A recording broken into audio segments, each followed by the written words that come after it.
Hello guys and welcome back to Car Obsession. If you are new to my channel, hello, my name's Aaron. I'm your master of ceremonies. On my channel you'll find car reviews, videos like this. I also go to some car events and I also film with some modified cars and my own cars. So there is plenty of car-based content to keep you happy.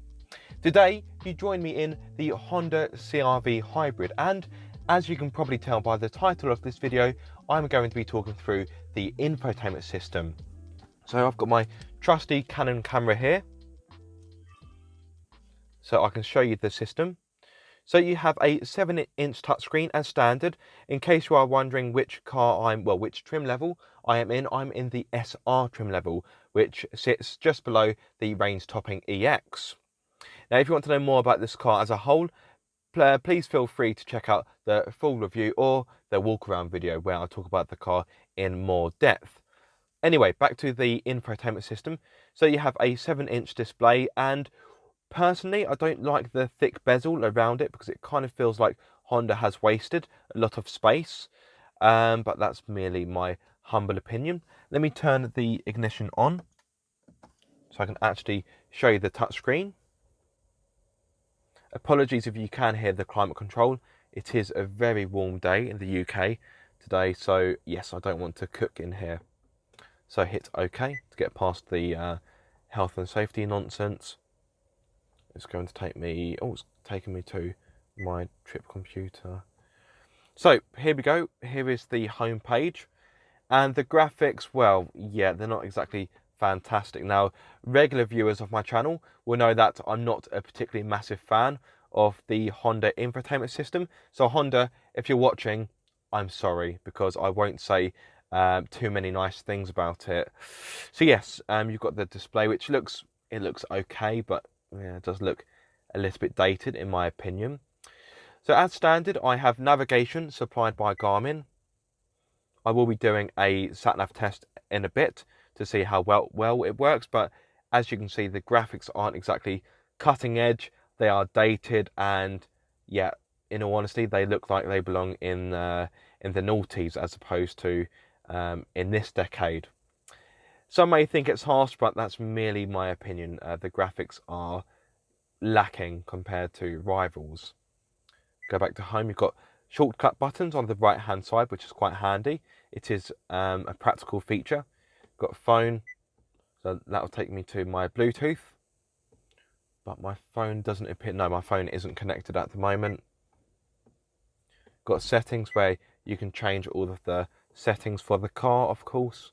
So you've got all of your options there, like so. Got audio. Of course, that seems a bit silly to say, but you've got DAB radio, you've got the source button there, so you can change what kind of media you want to have. This car does also have a smartphone connectivity, so you've got Android Auto and you have Apple CarPlay, which is just here below. Oh, I know, which is just below the info button. I say buttons, not really buttons as such, are there? But you get what I mean. Now, I will now connect my smartphone to give you some idea of what the connectivity looks like. Now, hopefully, I won't lose my audio recording because I do use my mobile phone to attach my clip-on microphone to. So I've now plugged my phone in. You've got two USB ports here, but you have to plug it in the left-hand one to activate the smartphone connectivity. You've also got a 12-volt socket there, a HDMI port to the left, and another 12-volt socket just here. So just waiting for the smartphone connectivity to load up. This system can be quite laggy. It is quite a sluggish system. So it is taking quite some. Oh, there we go. So go to Android Auto. Unable to connect. Yeah. What's it on about? I don't want to connect via Bluetooth. I want to connect via the smartphone connectivity. So the Bluetooth is kind of. Okay.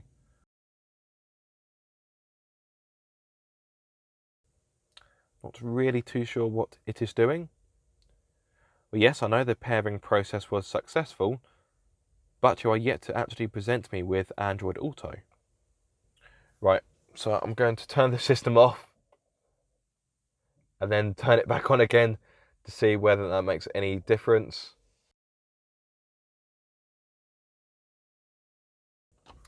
Well, I'll be honest, there's only so much patience I have, so I'm going to give up on that for the time being and move on to the sat-nav test. Actually, before I do so,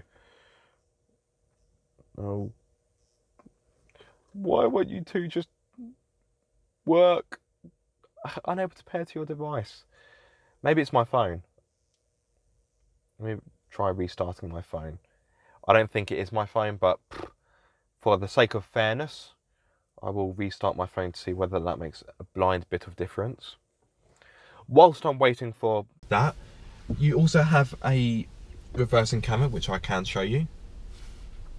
So you've got a button here to pop it into reverse, and you have the reversing camera. You've also got front and rear parking sensors, and you can also change the angle like so, and you can also get rid of that. Come on.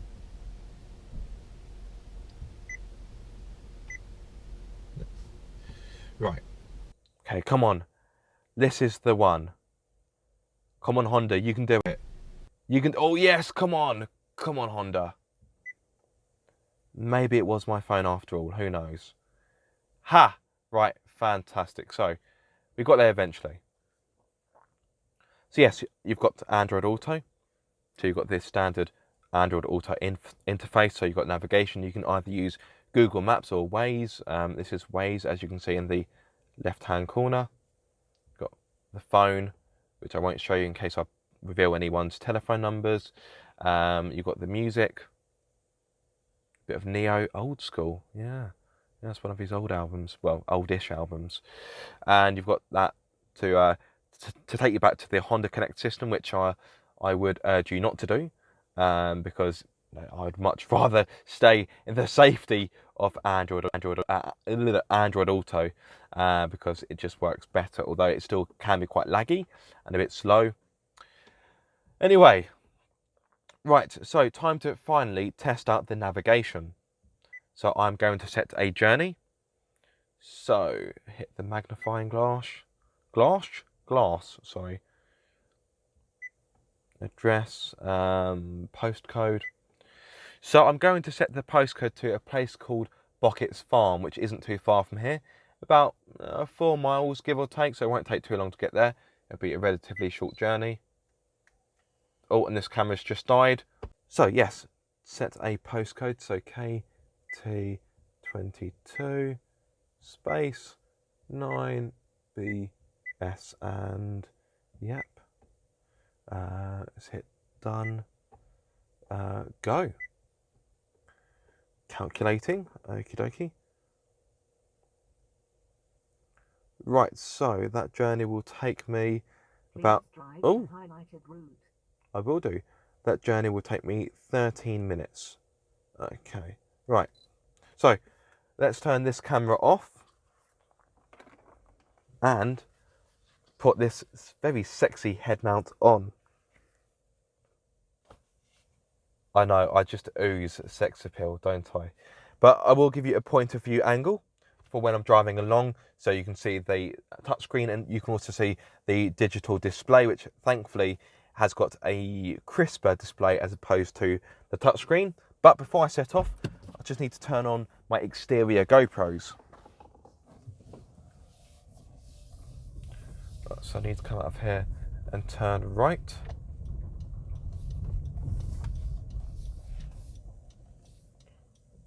Now I will try and keep my head as steady as I can, but it is obviously an object of my body that will move quite a lot. So if it gets a little bit, is this sending me the right way? In a quarter of a mile, turn left. No, it hasn't.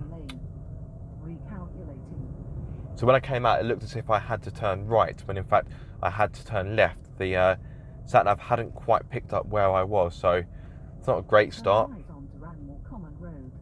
Okay, thank you. So it has added on 2 minutes, which, let's face it, in the grand scheme of things, is no time at all. Now, I do quite like that you have the sat-nav commands that also come up on the digital driver display. That is a nice touch. So that means you don't always have to be looking at the touchscreen whenever you want to know where you need to go next. And you have a little countdown on the left, so it gives you an idea of when to expect the next. Thank you. So it gives you an idea of when to expect the next turn or whatever it may be. Oh.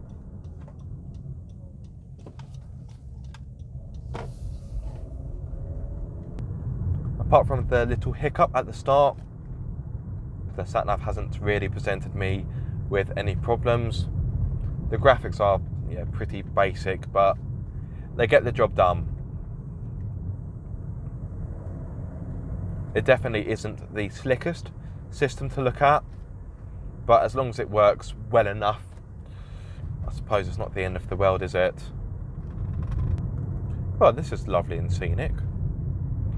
I must admit, it's not the route I would take to Bockett's Farm, because I do know this area, and yeah, I wouldn't take this route, but the sat-nav clearly thinks this is the fastest route and the most direct route.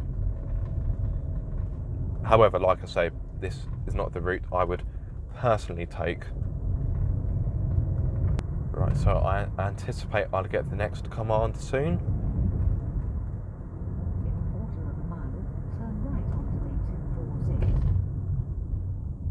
Oh, well, it didn't tell me about this junction. That is a bit naughty.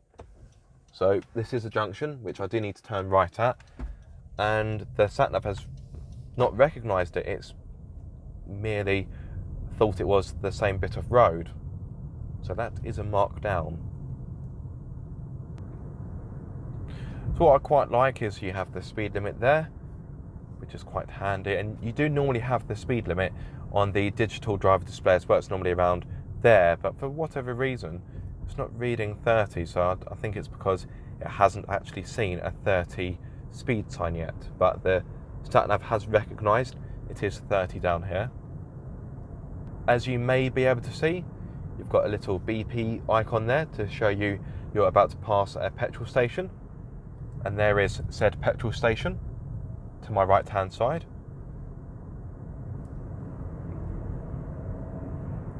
And it also gives you places where you can eat, so you've got icons with knives and forks on them to let you know it is a restaurant.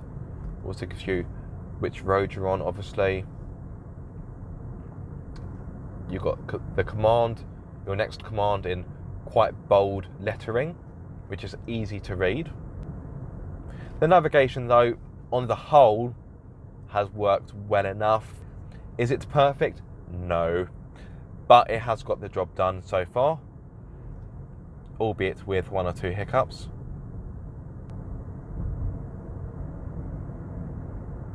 At the roundabout, take the second exit.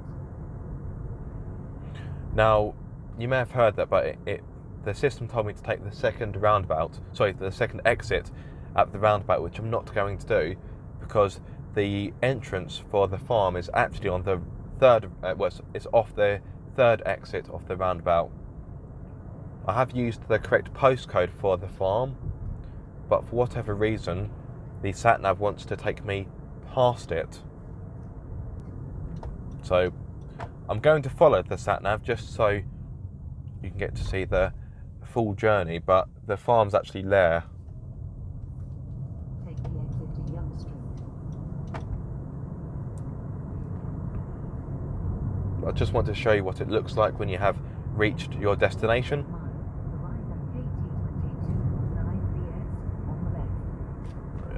So in case you didn't hear that, it basically said that in 0.6 miles I will reach my destination on the left, but obviously I won't because it's back up there. But anyway, as I was saying, as you can see, when you reach the end of your journey, hopefully you can see on my head mount, you've got a checkered flag, which obviously signifies the finish of your journey. But I can speed up down here because it's national speed limit. And I'm approaching my final destination, which obviously I'm not because it's back up there. So that could be down to the postcode used for the farm, which is the one that...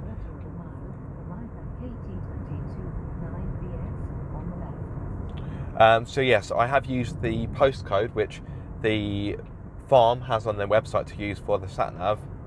So it could be they've not given the correct postcode, or it could be because this sat-nav has sent me the wrong way. I am going to err on the side of caution and assume it's the postcode that is the potential problem and not the infotainment system, well, the navigation. Right, let me come back on myself so I can actually reach my destination and also wrap up this video. And here we are at Journey's End. Bockett's Farm Park, to give it its full name. A lot of people just call it Bockett's Farm. There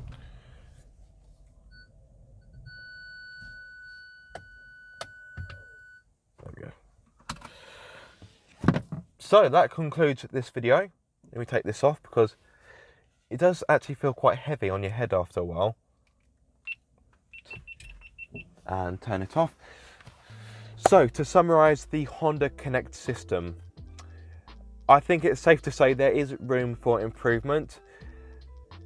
It's really difficult not to be rude about the system. I need to be as constructive as possible, but it is a little bit tricky because, yeah, compared to other touchscreens I've used, this system is definitely quite some way behind. So I think Honda, if you are watching this, you're probably hidden behind the sofa at this point, but this system definitely needs updating, or maybe just scrap the whole system and simply start again. It looks dated, it's quite clunky to use, it's quite laggy, it's not quite as intuitive as I would personally like. So yes, unfortunately, quite predictably, if you are a regular viewer, you were probably predicting I wouldn't have many nice things to say about the system, and you are correct, because I don't. I've tried to give this system the best chance possible, but yeah, it just isn't there, and it's a pity because the rest of this car is so well thought out, and Honda has done such a good job with this car in my opinion, but the infotainment system is just pretty crap. So, as Jeremy Clarkson would say, on that terrible disappointment, it is time to end. Thank you so much for watching this video. I hope you have enjoyed it or found it useful. If so, give it a massive thumbs up. If you are subscribed, don't forget to click that bell icon so you get notified every time I make a video. And if you aren't subscribed, guys, what are you waiting for? Be sure to subscribe for more car obsession.